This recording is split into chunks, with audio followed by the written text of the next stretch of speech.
Bonjour et merci de me retrouver pour ce moment de rencontre et d'entretien avec les gens qui comptent dans l'Église d'aujourd'hui.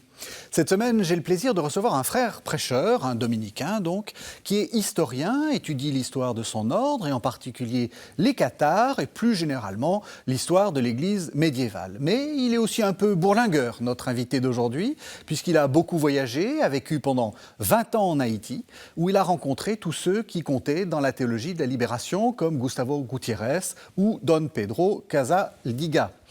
Rentré en France, il s'est consacré à son enseignement d'histoire tout en animant la vie intellectuelle autour des couvents de Toulouse et de Montpellier.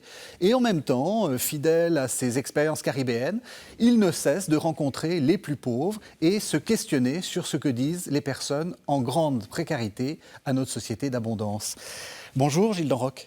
Bonjour Régis. Je suis très heureux de vous avoir. On peut le dire, on se connaît, donc il y a peut-être un tu qui va échapper dans la conversation, mais ça n'a pas d'importance. Voilà.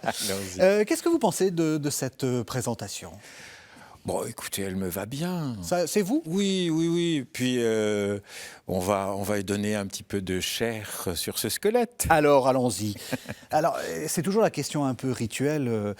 Comment est-ce qu'on devient Gilles Denroch ? Comment vous êtes tombé dedans quand vous étiez petit ? Et oui et non. Et je pense qu'on peut répondre par les deux aspects. C'est-à-dire que en relisant ma vie à mon âge, j'ai 74 ans dans quelques jours. Bon anniversaire. Donc, merci beaucoup Régis. Et donc je peux avoir cette espèce de recul et voir des fils rouges, des continuités profondes. Et en même temps, c'est les gens que j'ai rencontrés, comme vous et d'autres, qui me façonnent au fur et à mesure. Et puis, il y a cette merveilleuse comparaison de saint Irénée que l'Esprit Saint, c'est la main, même le doigt de Dieu.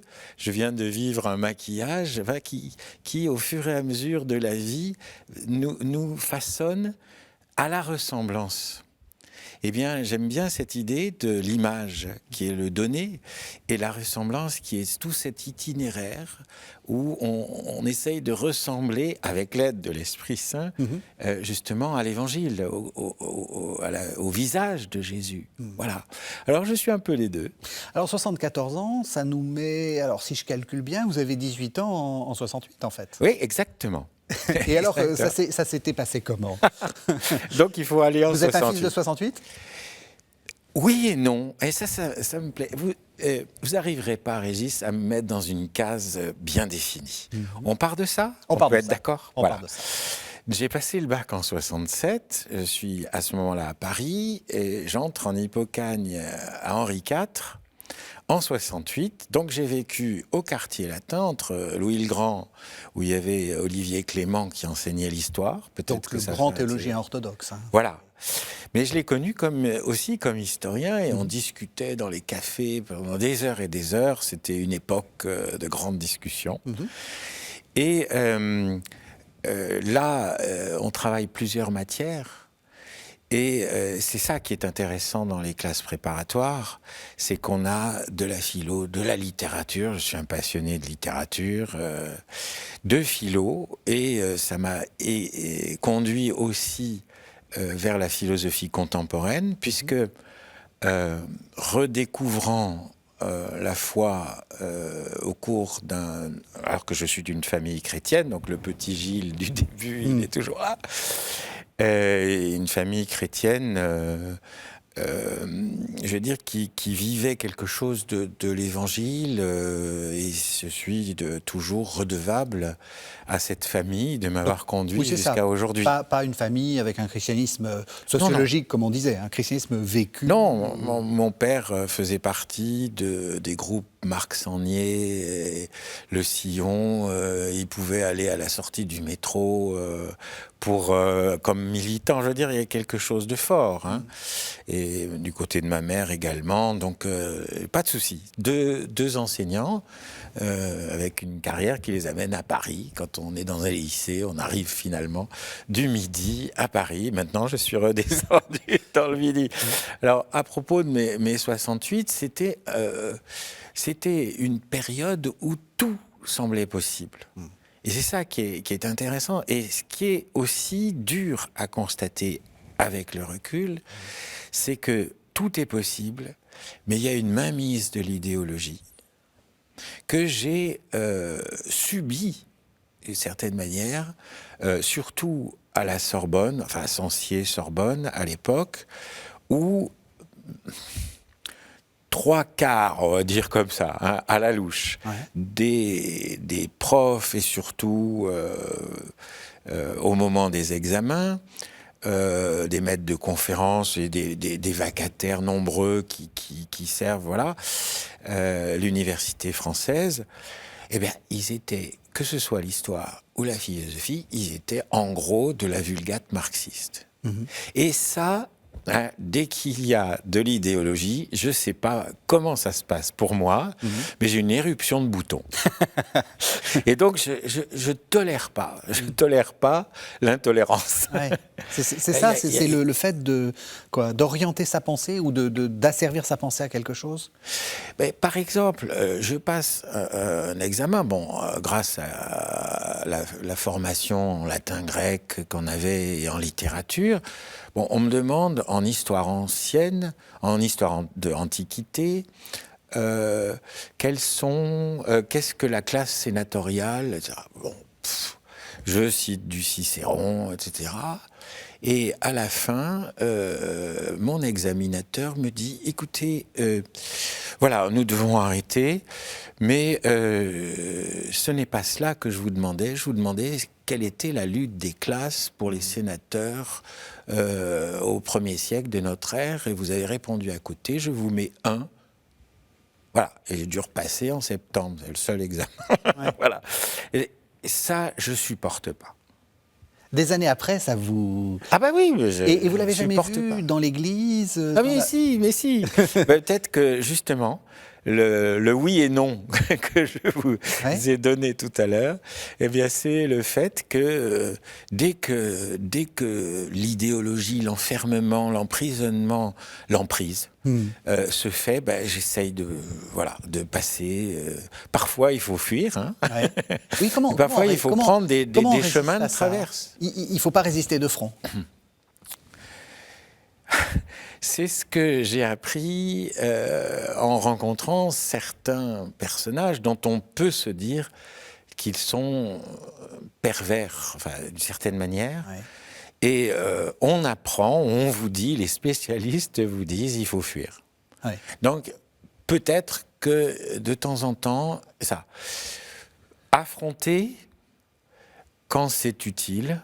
Mais justement, j'ai acquis aussi, et dans les années où je suis entré chez les Dominicains, dans les années 73, après le Larzac, après etc., enfin beaucoup de choses, j'ai rencontré aussi l'Arche de Lanza del Vasto et la non-violence active.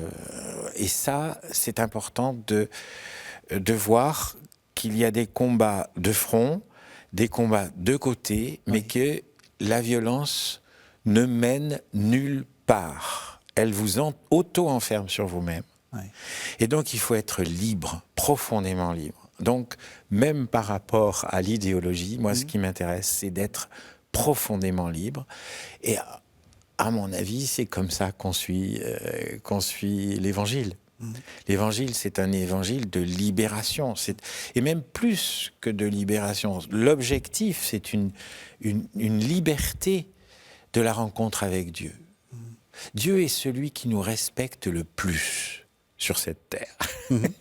Voilà. Et ce respect de Dieu nous rend libres. Voilà. Mais en même temps, la liberté, c'est bien sûr le contraire du n'importe quoi. C'est la liberté d'une quête profonde de vérité et de justice. Alors tout ça, voilà, c'est aussi mai 68 avec cette ce frein de relecture qu'il y avait le danger, tout est possible, et la récupération idéologique. Vous rentrez chez les Dominicains. C'est une comment dire, une histoire familiale, c'est-à-dire que vos parents étaient proches de cet ordre-là. Parce que justement, vous parlez de liberté, etc. C'est un ordre, il y a des prieurs, des super prieurs, un maître de l'ordre, non, enfin je ne sais pas comment on appelle ça, des provinciaux, etc. Donc c'est une société très hiérarchisée. Pour quelqu'un comme vous, qui avait ce côté un peu, voilà, de liberté, c'est paradoxal. Alors, une toute petite parenthèse, on peut faire de la pub. Tout est possible ici. Voilà. Alors, Régis, vous devriez inviter le frère Bruno Cadoré. Il est à Paris, donc c'est plus facile. Et peut-être que le métro marchera ce jour-là. Enfin, donc tout va bien. Qui a été maître de l'ordre pendant 9 ans et qui vit ici au couvent Saint-Jacques. Et qui pour moi aussi est il a passé 2 ans en Haïti, juste après moi, comme coopérant. Et il est médecin, voilà. Et donc cette attention aux personnes avec qui l'on vit est aussi une attention au respect et à la liberté et savoir que c'est par leur liberté et la mienne que le meilleur va se produire, enfin, va créer une situation nouvelle. Donc, oui, un ordre, pour moi, rentré en 74 à Toulouse, un petit peu, il faudrait le dire, dans le sillage du renouveau charismatique, de toutes ces communautés nouvelles qui se créent, et en même temps, peut-être, cette peur de l'idéologie et cette voir aussi déjà que être libre absolument, ce n'est pas simple. Oui. Et qu'il y a des gourous, il y a toutes sortes de gens. Voilà, en fait, ils étaient déjà là. On les a découverts lors des affaires. Ils étaient là, et moi, étaient là, évidemment. Je ne sais pas, je repense quand même à l'Esprit Saint. Ouais. Il peut donner dans son extrême force délicate ou délicatesse forte. Là encore, oui et non, vous voyez. Et il avertit. Là, fais attention. Tandis que dans l'ordre à cette époque, j'avais une tradition de liberté qui m'a sauté au visage. Et c'est pour ça que il y a eu la réouverture d'un noviciat à Toulouse dans ces années-là, dans ces années 70, au début des années 70. Parce que le noviciat commun des 3 provinces, à l'époque, il y avait Paris, Lyon et Toulouse, noviciat commun à Lille, il y avait aussi, il a été fermé parce que on envoyait les novices, peut-être, j'en sais rien comment ça s'est passé, en usine, enfin, il y avait aussi du trop, du trop. Du côté de l'idéologie possible, de l'idéologie politique de cette époque. Et moi, je ne rentre pas dans les cadres d'idéologie politique. Je ne suis pas du tout... Je peux être militant, mais militant non violent. Donc, voilà. Alors, vous faites votre formation. On va accélérer un peu parce que... Oui, il faut... Et j'aimerais arriver à Haïti. Alors, ça ressemble à quoi, Haïti? C'était donc l'époque de la dictature. Alors, j'ai connu Jean-Claude Duvalier. Personnellement? Non, là, heureusement. Il ne m'a pas invité, je suis désolé. Vous auriez pu nous raconter. Non, mais j'ai connu les tontons Macoutes, par contre. Justement parce que j'ai pu aller en 2 temps comme coopérant. Donc l'équivalent du service militaire. Et donc j'ai refusé de faire le service militaire. On m'a envoyé à la coopération. Et la coopération, il s'est trouvé qu'une nouvelle équipe de 3 frères, 2 frères haïtiens et un frère de Toulouse, de Montpellier, ouvrait une présence en Haïti depuis 1971-72. Et là, en 75, je finis mon noviciat et je pars en coopération 2 ans en Haïti. Et c'est très intéressant parce que j'y vais, je ne suis pas prêtre, je ne suis pas en ministère, je suis un frère, on m'appelle frère Gilles, et en Haïti on m'appelle frère Gilles, comme vous pouvez m'appeler frère Gilles. Mais je le continue, je ne m'appellerai pas mon révérend père. Très bien. Non, je ne refuse pas d'être prêtre, loin de là, mais je le vis sur le mode, disons, de la fraternité. de la rencontre, de la fraternité. Et Saint-Dominique, on y viendra. On va y venir. Saint-Dominique, en 1206, quand il arrive à la fameuse rencontre de Montpellier, il se fait appeler définitivement frère Dominique. Non pas tous les titres de chanoine, d'osma, de sous-prieur, de tout ce que vous... Et ça, c'est ce que j'aime aussi, cette liberté-là de la fraternité de Saint-Dominique. Et alors, je suis revenu après ma formation, en janvier 83, je m'en souviens très bien, et je suis revenu dans la même équipe, voilà, qui avait continué. Et cette équipe n'a pas pu s'implanter à Port-au-Prince à cause des tontons macoutes. La ville, et on ne pouvait pas être en contact, par exemple, avec le monde étudiant. Parce que c'était trop quadrillé par le système du valliériste. Donc on est allé dans une paroisse, mais pour moi, ça a été bien heureux. C'est-à-dire que j'ai pu vivre dans une paroisse grande comme la Martinique. On a eu même 2 paroisses, 135 000 habitants, on est une petite équipe de 3-4 frères.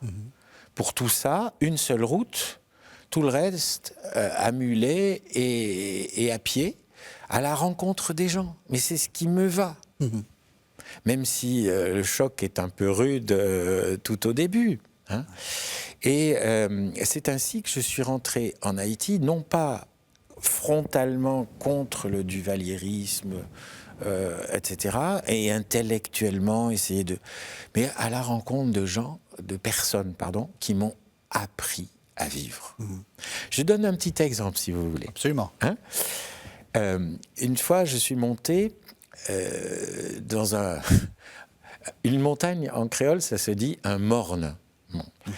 En plus, là, c'est un morne qui s'appelle le morne Vendredi Saint, des montagnes noires, enfin bref, et la chaîne des chaos. Bon, pour vous dire.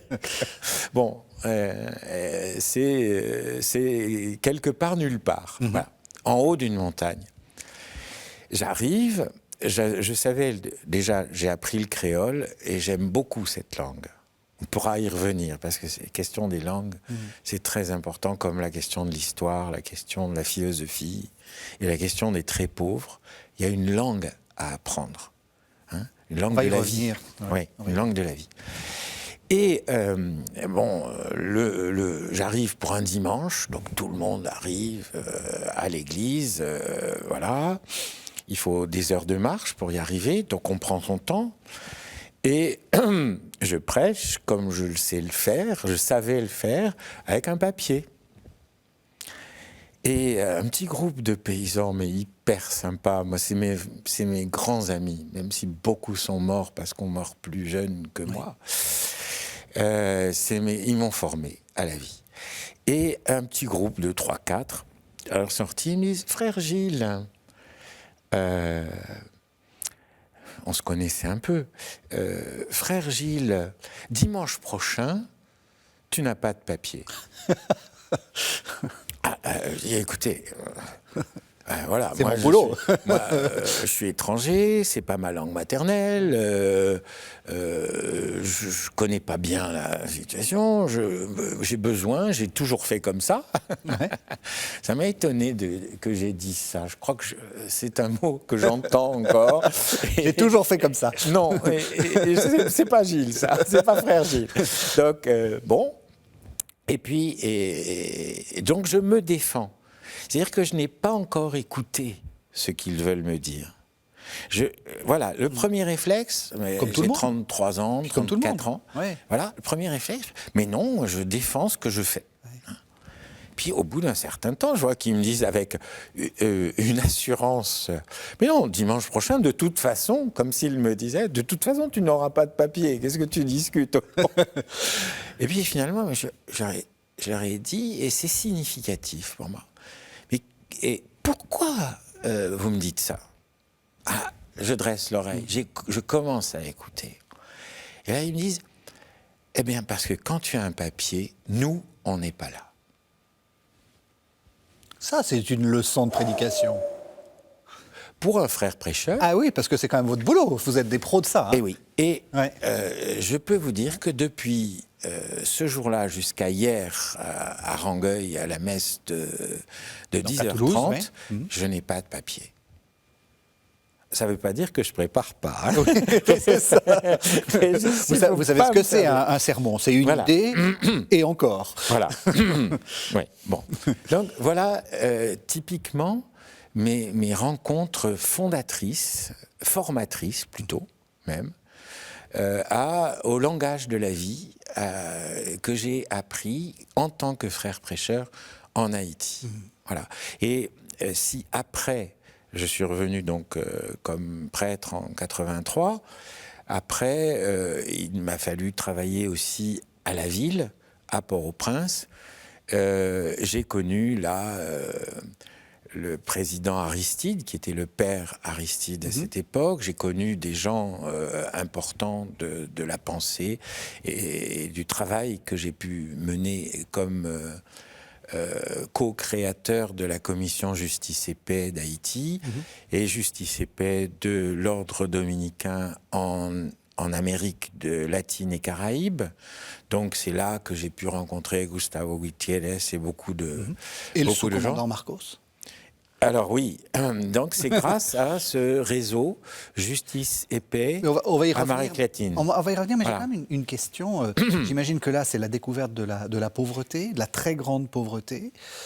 Est-ce qu'on n'a pas quand on est là, dans ce contexte-là, est-ce qu'on n'a pas une sorte d'interrogation pour savoir pourquoi ça continue? Enfin, je veux dire, on a cette sorte de pauvreté, on a l'impression qu'ils sont installés dans une sorte de misère. Haïti, pour moi, ça n'est que ça. La misère... Ma question est un peu provocatrice. Hein. Non, mais je prends toutes les questions. Oui, voilà. Et même je suis si là. j'ai le droit de dire oui et non. Je suis là. Mais voyez. Mais la misère, ça n'existe pas. Ouais, je tiens à dire, les ceci, ça n'existe pas. Il y a des ceci. Ouais. Il y a des personnes qui, de façon très diverse, mais il y a comme une sorte d'aimantation invisible. Et là, on pourra parler de la misère qui va colorer, structurer toutes les autres relations, même des personnes qui sont riches. Voilà. Donc, c'est sûr que cette question de la misère, elle est fondamentale. Parce que la misère, moi, je me la représente comme ce lieu de non-vie. Oui. Une maman et moi j'étais dans la maison de torchis et de paille à côté, et on entend tout. J'ai entendu que son enfant a pleuré de faim. Je sais reconnaître ce que c'est qu'un pleur de faim d'un enfant. Et toute la nuit, elle a essayé de le calmer, de le laisser dormir. Peut-être elle aussi a été épuisée. Hein? Et le matin, je la vois pour partir. Je prends mon sac à dos, mon mulet et on s'en va. Et elle m'a dit bonjour malgré tout avec un sourire. Et c'est elle qui m'a donné la plus belle définition de la pauvreté-misère. Elle m'a dit un nous. Oui, ça, il y a un nous. Oui. On ne peut pas faire de cadeaux. On ne peut pas donner. On est dans le fond d'une espèce de trou noir où on peut éventuellement recevoir par miracle, parce qu'il faut se débrouiller et trouver 1000 combines pour donner à manger à son enfant. Mais elle ne peut pas donner. Mais elle m'a donné un sourire et une parole que j'ai en moi aujourd'hui. Et ça, c'est plus que tous les cadeaux de Noël de la période précédente que nous venons de vivre. Voilà. Et à Montpellier, j'ai appris justement ce que c'est que la Noël ici. Dans une galerie marchande, pressée par les gens, ceux qui étaient juste derrière moi, ils m'ont dit « Ah, il m'a fait un cadeau de temps, donc il faut que je lui fasse un cadeau de temps. » Et ça, c'est des euros. Oui. C'est pas de la vie. Oui. Tandis que elle m'a fait un cadeau que je n'oublie pas. Pourquoi elle est encore pauvre, cette dame? Pourquoi est-ce que vous vous êtes posé cette question-là? Mais bien sûr, Mais bien sûr. Et en plus, dans ma formation, juste avant de partir en Haïti, j'ai travaillé sur l'œuvre de Jacques Ellul à Bordeaux. Je l'ai rencontré le mercredi après-midi en allant chez lui à Pessac. Et ça m'a énormément aidé. J'ai rencontré aussi François de Ravignan à Toulouse, et qui est venu justement en Haïti, qui fait partie de l'équipe de Dumont, l'Afrique noire est mal partie. On était tous en train de réfléchir parce que c'est invivable, c'est intolérable la misère. Donc tous, on a connu des situations de misère et essayer de comprendre. Et c'est là que c'est difficile, parce qu'il faut apprendre une langue, la langue de la vie, avant de pouvoir réfléchir théoriquement sur les problèmes économiques, sur les problèmes socio-économiques, politico-socio-économiques qui sont créateurs de misère. Mais la misère, pour le dire trop vite, mais je vous fais confiance pour approfondir les choses, c'est le résultat d'une trop grande accumulation. Tout ce qui est dans l'équilibre de la vie, de cette langue de la vie que j'essaye d'apprendre, où il y a, c'est la langue du partage, la véritable langue de l'intelligence humaine, c'est la langue du partage. Et quand elle se bloque, soit par l'idéologie, soit par la politique, soit par l'économie, etc., donc il y a un petit groupe qui a trop de choses. Et qui crée un déséquilibre où une grande majorité n'a pas assez pour s'accrocher à cette langue. Du coup, elle en crée une autre, d'une certaine manière, pour survivre. Mais c'est une langue très intelligente. L'intelligence de la survie, ça se débrouille dans des impossibles et ça crée des possibles. Et moi, je suis très à l'écoute de cette langue-là, qui, dans l'impossible, crée du possible. Et la misère, c'est qu'il y a une élite qui a trop de choses, qui concentre en elle-même trop de pouvoir décisionnel, trop de pouvoir, d'ailleurs, de représentation, parce qu'ils se représentent les plus pauvres. On a la catégorie de tant de millions, il y en a 9 millions en France, en dessous du seuil de pauvreté. Mais un seuil de pauvreté pensé par ces élites, c'est de la quantité. Oui. C'est de la quantité. C'est pas des gens, oui. C'est pas des gens. C'est un stock. Et l'évangile, c'est des personnes. Jésus qui rencontre, qui va, et c'est ce que j'ai vécu grâce à Haïti, c'est aller, venir, rencontrer, penser à partir des rencontres. Et non pas penser à partir des présupposés d'une compréhension mondiale, universelle. Et c'est aussi des questions que je me pose en enseignant. Qu'est-ce que c'est que la pensée abstraite ? Et comme dit Ricoeur, la pensée c'est indolore. Ça ne fait pas souffrir. La pensée. Alors vous pouvez penser ce que vous voulez. Alors, en vous entendant, je me dis, mais ça y est, il est retombé dans ces ornières qu'il dénonçait. Il est dans une idée marxiste. Il y a une sorte de classe possédante et de lutte des classes. Mais en Haïti, c'est pas du tout ça. Il faut rappeler aux téléspectateurs, et on a beaucoup de téléspectateurs africains et peut-être même haïtiens. Donc, mais oui, oh, que je les salue. Voilà, n'hésitez pas. Mais même en Afrique, je suis allé dans plusieurs pays d'Afrique et je voudrais vraiment les saluer. Il faut rappeler que... J'ai chaque fois rencontré une culture étonnante. Haïti, c'est une culture étonnante. Ouais. Oui. Non, ce que je veux dire, voilà, je prends un exemple. Haïti, prenez Haïti. Oui, un exemple d'Haïti. Une formation justice et paix. Et on a des membres de la commission justice et paix du diocèse où j'étais.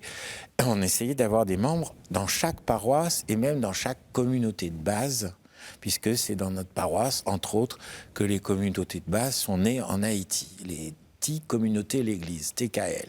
Voilà. Bon. Et qui ont contribué au départ de Jean-Claude Duvalier. Il faut reconnaître, quand on est dans le tissu vivant, ça crée toutes sortes de choses, toutes sortes de réactions possibles. Voilà, bien. Alors, pour ce qui est de la formation de jeunes, parfois analphabètes, on mettait 3 chaises, l'une sur l'autre. Et on se disait, par exemple, pour le repas, il y a un repas par jour quand ça se passe bien. Après, on grignote, il y a d'autres choses, il y a du café le matin, bon d'accord. Mais il y a un seul repas par jour en monde paysan. Eh bien, la maman qui prépare le repas, que l'on prend seule en prenant son assiette dans la petite cabane qui sert de cuisine au feu de bois, prend son assiette, et le premier servi, le premier qu'elle sert dans son assiette, même s'il n'est pas là, mais dans sa pensée, c'est l'homme. Ensuite, c'est l'aîné. Ensuite, c'est les plus jeunes, les filles, et s'il en reste, pour le chien du coin. Voilà, bref. Donc, c'est la chaise d'en haut, c'est la maman, elle est la chaise du milieu, et les plus petits, c'est la chaise d'en bas. Voilà. Et on peut réfléchir sur la famille, on peut réfléchir sur la société d'une paroisse ou même d'une chapelle, enfin, voilà, avec ce système-là. Donc ce que je décris, ce n'est pas le marxisme, même si la théologie de la libération en a pris des aspects, parce que l'ennemi de mon ennemi est mon ami. Donc l'ennemi des États-Unis, c'est voilà, oui, donc du libéralisme, donc voilà. Mais le marxisme d'Amérique latine, c'est une simple posture. Ça n'a pas travaillé les gens que j'ai rencontrés. Bon, Gustavo Gutiérrez s'est expliqué là-dessus. Et très bien d'ailleurs. Enfin, voilà. les choses sont très claires. Donc moi je le mets, voilà, oui c'est un des éléments, mais il ne faut pas focaliser, comme nous depuis Europe, on pourrait focaliser, eux là-bas, ah bon, j'ai vu voilà, bon. Donc, et on voit très très bien que c'est une situation qu'on peut appliquer, mettons, à la société française, ou à un couvent dominicain, ou à toutes les situations. C'est-à-dire que tout se joue dans la chaise du milieu. Oui. Dans la chaise du milieu, soit vous avez une espèce d'ascenseur social, intellectuel ou autre, qui vous fait regarder quelque chose de plus parfait que ce que vous vivez, que ce que vous pensez. Et à partir de cette chaise du milieu, vous êtes attiré pour entrer dans la chaise d'en haut. Et vous ne regardez plus la chaise d'en bas. Et du coup, vous supportez mal la chaise qui est un peu plus haute que vous, oui. et vous ne vous rendez pas compte que vous allez doublement peser sur la chaise qui est en bas. Le problème de l'accumulation,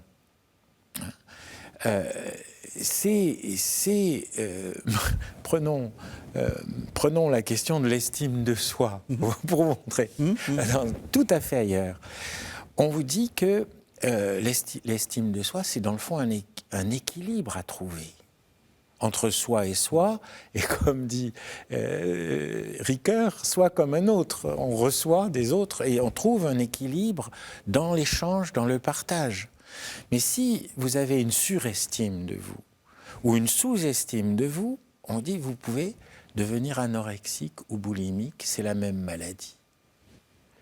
Et c'est ça, la recherche de la vie, la recherche non violente de la vie, c'est une recherche d'équilibre, une recherche de liberté, une recherche de respect, et donc une recherche de partage.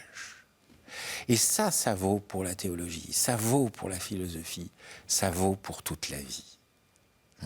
Trouver l'équilibre en se rendant compte qu'on peut peser sur des épaules qui sont plus en dessous de vous selon des critères de quantité. Voilà. Mais le critère de qualité, c'est celui du partage. Et on voit ça dans la Bible. Regardez la question de la manne. C'est extraordinaire parce que le désert, les 40 ans du désert du peuple qui sort de l'esclavage, alors vous voyez que ce thème en Amérique latine, en Haïti, Évidemment, c'est un thème fort. Ouais. Il sort de l'esclavage pour aller dans la terre de la promesse, la terre de la liberté. La promesse, c'est une alliance entre deux personnes libres qui veulent vivre une alliance. Ben, dans le désert, je prends cette image parce que c'est celle de la misère. Là, il n'y a rien. Il n'y a rien à manger. Le désert, oui, il n'y a rien. Il n'y a rien. Voilà. La misère, il n'y a rien pour vivre. Ce n'est pas la pauvreté. On y reviendra si vous voulez. Dans ce désert, il y a ceux qui disent c'était mieux en Égypte. Il y avait des viandes, il y avait des oignons, il y avait des choses, quoi. C'était mieux. On a ce réflexe de la mémoire, où il y a des moments où c'était plus vert, plus beau, plus ceci, plus cela. Ce qui m'étonne dans la peinture haïtienne, qui est étonnante, de culture de la peinture et de la beauté, Haïti est un pays où il y a des arbres, il y a des vers, il y a des animaux... très colorés. Très colorés, c'est très vivant. Et pourtant, la réalité, c'est que, justement, on a tellement coupé les arbres que c'est un pays où la pluie a du mal. Enfin, l'engrenage de la misère, il y a aussi l'engrenage de l'environnement. Enfin, bon. Ouais. Et là, bon...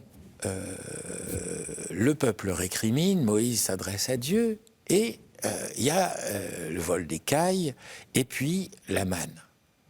Mais la manne, en même temps que Dieu donne, par sa parole, qu'est-ce qu'il fait? Il dit comment vivre ça pour le bien de la personne et du groupe. Donc, on ne peut pas accumuler. On ne peut pas thésauriser. On ne peut pas thésauriser parce que à ce moment-là, ça devient immangeable parce que les vers s'y mettent, etc.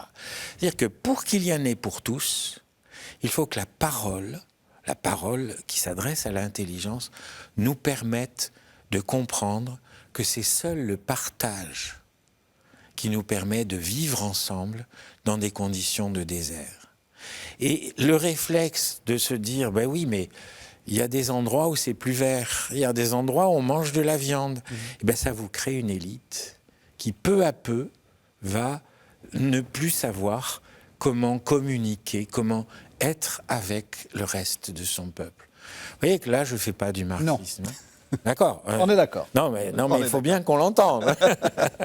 Sinon, rien ne va plus pour moi.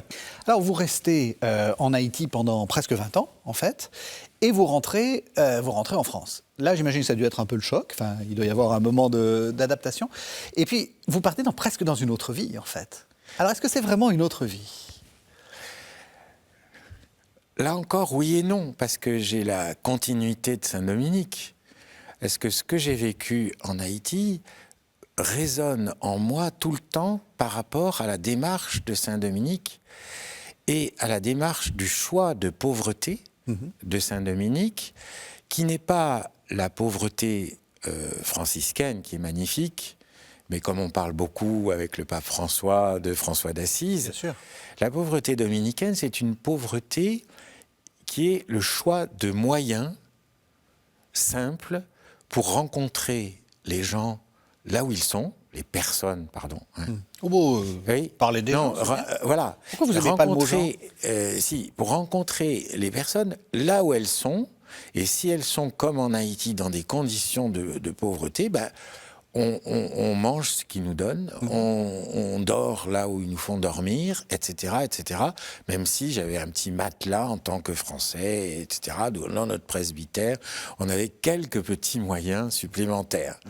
Mais par exemple, je me souviens de la première Noël que j'ai vécue en Haïti, le père Salvetti qui m'a accueilli, et qui était anciennement à Montpellier, où je vais revenir en l'an 2000.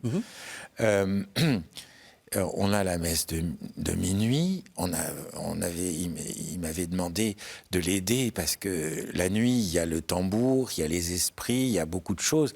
En Haïti, la nuit, c'est le domaine dur, quoi. On se protège, on se recroqueville. On avait réussi à faire une messe de minuit, etc. Et puis, tout content, on ferme l'église, on va dans le presbytère. Et là, il me dit « Ah ben, on va faire un réveillon ». Il descend, je ne connaissais pas encore très bien, parce que j'étais arrivé en septembre. Il descend et puis il remonte, dépité, avec une carafe d'eau et 2 verres. Ça, c'est du réveillon. Et il était comme... Mais à ce moment-là, le ciel était tellement beau, avec des étoiles presque à toucher. Ben, je lui ai dit, tu sais, voilà notre réveillon, quoi. Et là, il a commencé à sourire, on a pu trinquer 2 verres d'eau. Donc, cette pauvreté dominicaine, elle nous rend libres. C'est celle qui a rendu libres Montesinos et Las Casas, quand le gouverneur leur a dit « Votre sermon disant que les Indiens sont vos frères et que vous devez les aimer comme des frères au nom de l'Évangile, sinon vous êtes en état de péché mortel. » Et le gouverneur arrive, qui n'était pas là. Las Casas était dans l'assistance, si vous voulez. Mais il n'y avait pas de concélébration, donc il était...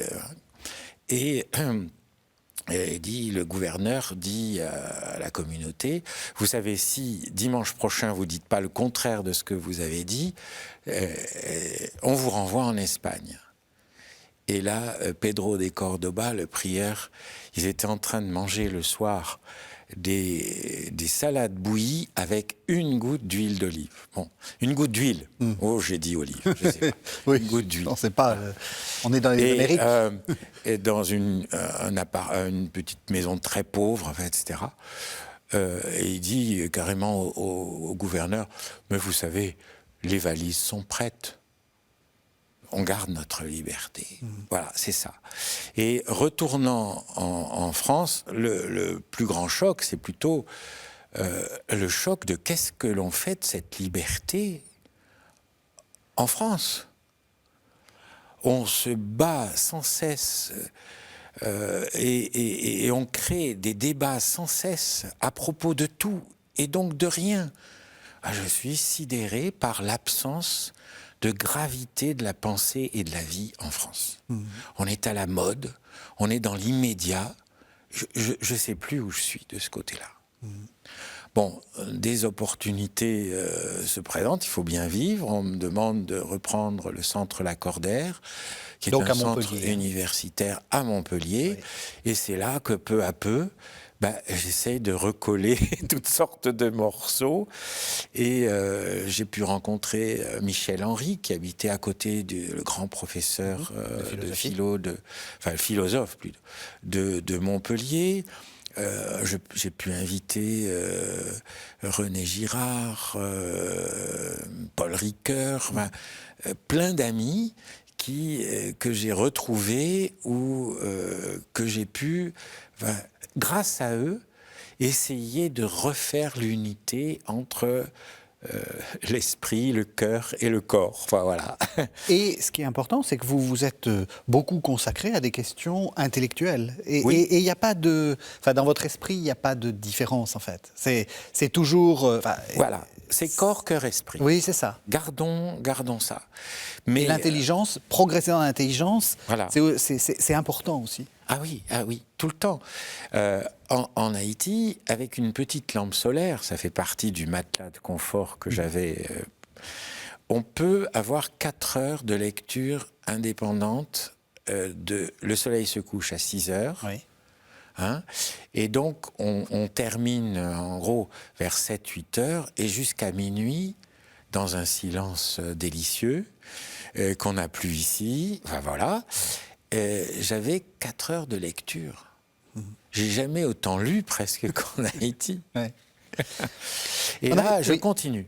On arrive à la fin de l'émission parce que petit à petit, Dominique, parce que vous nous avez parlé de Las Casas, évidemment, c'est le héros, mais Dominique, c'est horrible, il a brûlé les cathares, il a fait Non, un enfin, abominable. mais enfin, Régis.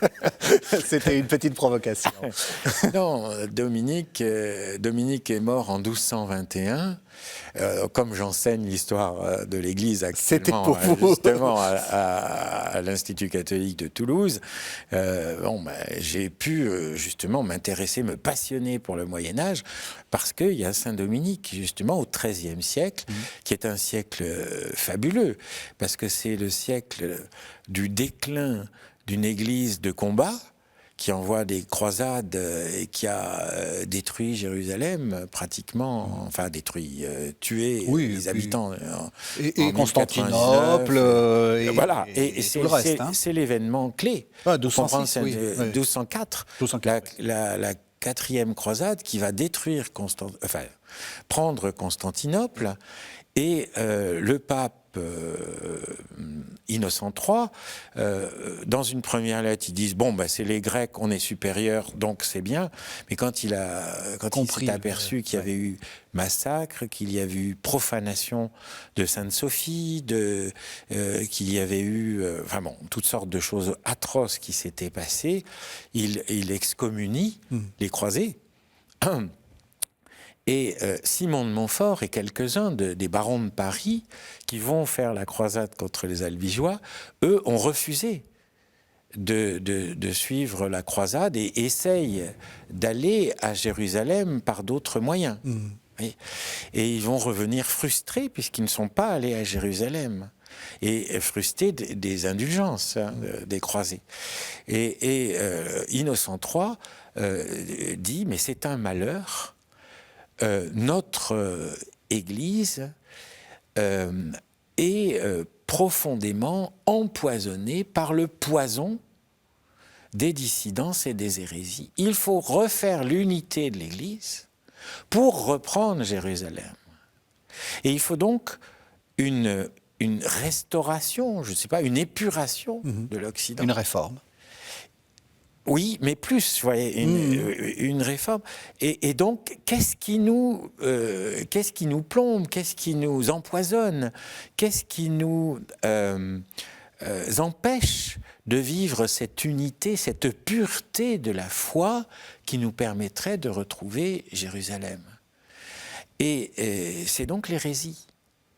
Et c'est pour ça qu'il va créer la croisade contre les Albigeois, pour purifier, parce que ces légats et les cisterciens depuis Saint-Bernard, les milices, etc., nous disent qu'il y a des petits renards dans la vigne du Seigneur, et ils décrivent le Toulousain comme le milieu pestilentiel. D'après les réactions de l'époque, nous pensons que 90% des gens du Midi sont des hérétiques dramatiques. Bon, on ne les appelle pas cathares, ils s'appellent les bons hommes. Mais aujourd'hui, c'est pas vendeur, et il se trouve qu'en 1849, un historien de Strasbourg, Charles Schmitt, va inventer le catharisme. Voilà.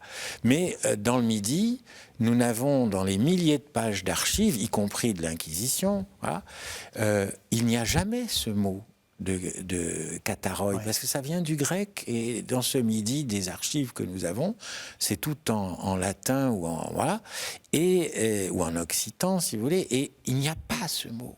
Ça n'a pas concerné le Midi.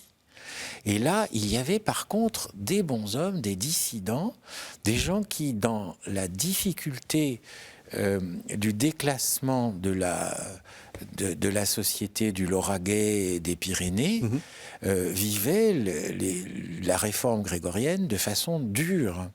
Et donc, ils se débrouillaient autrement.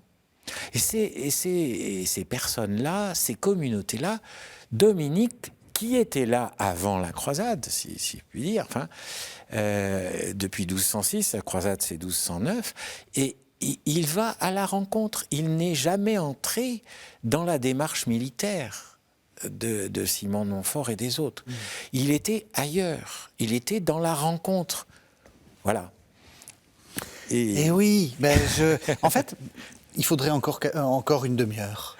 Mais oui, vraiment, je suis vraiment désolé parce qu'on arrive à la fin de l'émission et j'avais envie qu'on parle encore de plein d'autres choses. Alors, ce que je vais vous proposer, c'est que vous nous expliquiez, parce que vous êtes arrivé avec des livres, et donc comme ça, on suivra, ça sera un peu comment dire, le service après-vente. Hein. Merci. Saint-Dominique en Languedoc, les commencements de l'ordre des prêcheurs. Donc ça, c'est on a le temps quand même d'expliquer. Les cahiers de Fangeau. Oui. Donc depuis maintenant, nous sommes 50, presque 60 ans après la fondation, qui était justement après les films et après Zoé Oldenburg, les bûchers de Montségur, et toute cette littérature et tous les phénomènes du Moyen-Âge dont on parle aujourd'hui. C'est les phénomènes qui ont été médiatisés au XXe siècle avec des films, voilà. La caméra explore le temps, ils sont tous des cathares, tuez-les tous, etc. Ouais. Alors que Saint-Dominique est bien avant, et il est autrement, et même avant l'Inquisition. Il est mort en 21, l'Inquisition c'est 1233. Autre chose. Alors, et dans le même sens, si je puis me dire, le codex. Il y a le codex qui vient de sortir. Oui, c'est ça, et dont vous êtes l'auteur principal avec Adeline Ricois. Oui. Et alors, c'est l'occasion aussi de saluer Codex, qui est une revue qui fait un gros effort sur l'histoire religieuse, en fait. Oui. Et donc, voilà. Donc, c'est le numéro de Codex de janvier. Et voilà. Il vient de sortir. Il vient de sortir. Et puis, vous vous intéressez à d'autres choses, comme Laudato Si. Oui. Pour une écologie intégrale. Donc ça, c'est l'Institut catholique de Toulouse qui a organisé un colloque parmi les premiers. Et donc, on a une documentation solide dès la sortie de Laudato Si. Et puis, je travaille à la chaire Jean Rodin de l'Institut catholique de Toulouse, et qui aussi, par ses réseaux... C'est des choses dont on aurait dû parler, mais... Voilà, par ses réseaux et adossé avec le centre Jean Rodin, la chaire Jean Rodin du centre Sèvres. Et je crois que vous avez accueilli Étienne Grieux. On a fait un entretien. Et ça, c'est magnifique. C'est ma vie actuelle, le partage avec les plus pauvres. Et innovation sociale. Voilà. Merci beaucoup, Gilles Denroch. Écoutez, vous revenez quand vous voulez, parce qu'on a fait la moitié de ce qu'on voulait faire. Eh bien, prenons l'autre moitié. J'ai dit oui et non, voilà, il faut le faire en 2 fois, en 2 temps. Merci beaucoup. Merci de nous avoir suivis. Vous savez que vous pouvez retrouver cette émission sur le site internet de KTO, www.ktotv.com, et c'est gratuit. C'est ça le partage. Merci.